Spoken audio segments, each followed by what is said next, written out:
Nairobi. Right now, the Africa Climate Change Pre-Conference held in Nairobi Thursday has emphasized the urgent need to address the impact of unsustainable livestock systems.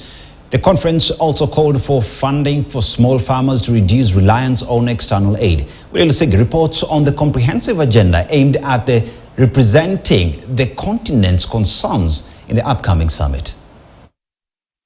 Ahead of the first African Climate Summit that will take place from the 4th to 8th of September in Nairobi, a pre-conference was held on Thursday to discuss key issues to be highlighted during the summit.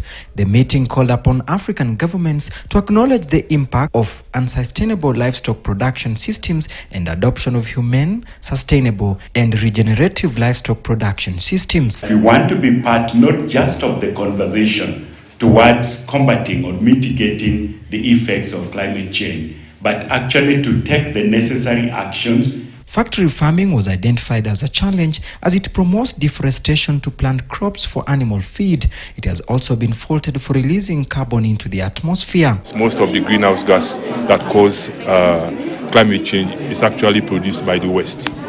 But at the same time, Africa has to take responsibility. Dr. Huyan further noted that the large-scale deforestation, habitat degradation and fragmentation, agriculture intensification, dilapidating livestock production and trade in rare animal species and plants are drivers of biodiversity loss and emergence of new diseases. Industrialization comes with its own problems.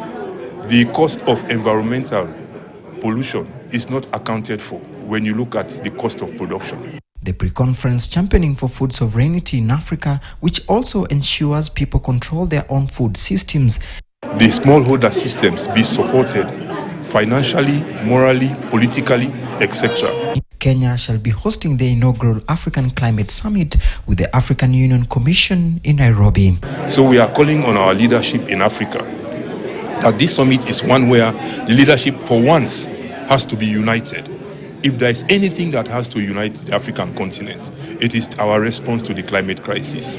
Within that, we must put our money where our mouth is. The dependency on external donors to fund our agriculture leaves us no option but to bear the brunt of what their agenda is. With stakeholders looking forward ahead of the African Summit on Climate Change that will begin on 4th of September, the African continent seems to target on its own production of food and avoid further support from the West in the future. Willie Lusige, KTN News in Nairobi.